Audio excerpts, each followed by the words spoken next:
If I wanted America to fail, to follow, not lead, to suffer, not prosper, to despair, not dream, I'd start with energy. I'd cut off America's supply of cheap, abundant energy. I couldn't take it by force, so I'd make Americans feel guilty about using the energy that heats their homes, fuels their cars, runs their businesses, and powers their economy. I'd make cheap energy expensive, so that expensive energy would seem cheap. I would empower unelected bureaucrats to all but outlaw America's most abundant sources of energy.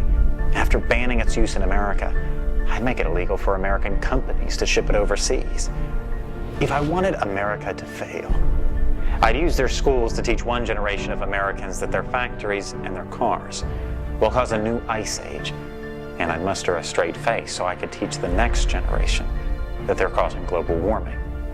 When it's cold out, I'd call it climate change instead. I'd imply that America's cities and factories could run on wind power and wishes. I'd teach children how to ignore the hypocrisy of condemning logging, mining, and farming while having roofs over their heads, heat in their homes, and food on their tables. I would never teach children that the free market is the only force in human history to uplift the poor, establish the middle class, and create lasting prosperity. Instead, I demonize prosperity itself so that they will not miss what they will never have. If I wanted America to fail, I would create countless new regulations and seldom cancel old ones that would be so complicated that only bureaucrats, lawyers, and lobbyists could understand them. That way small businesses with big ideas wouldn't stand a chance. And I would never have to worry about another Thomas Edison, Henry Ford, or Steve Jobs. I would ridicule as flat earthers those who urge them to lower energy costs by increasing supply. And when the evangelists of common sense try to remind people about the laws of supply and demand, I'd enlist a sympathetic media to drown them out. If I wanted America to fail, I would empower unaccountable bureaucracy seated in a distant capital to bully Americans out of their dreams and their property rights. I'd send federal agents to raid guitar factories for using the wrong kind of wood.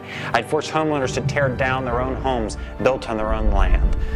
I'd make it almost impossible for farmers to farm, miners to mine, loggers to log, and builders to build. Because I don't believe in free markets, I'd invent false ones. I'd devise fictitious products like carbon credits and trade them in imaginary markets. I'd convince people that this would create jobs and be good for the economy. If I wanted America to fail, for every concern I'd invent a crisis, and for every crisis I'd invent the cause, like shutting down entire industries and killing tens of thousands of jobs in the name of saving spotted owls. And when everyone learned the stunning irony that the owls were victims of their larger cousins and not people, it would already be decades too late. If I wanted America to fail, I'd make it easier to stop commerce than to start it, easier to kill jobs than create them, more fashionable to resent success than to seek it. When industries seek to create jobs, I'd file lawsuits to stop them, and then I'd make taxpayers pay for my lawyers. If I wanted America to fail, I would transform the environmental agenda from a document of conservation to an economic suicide pact. I would concede entire industries to our economic rivals by imposing regulations that cost trillions.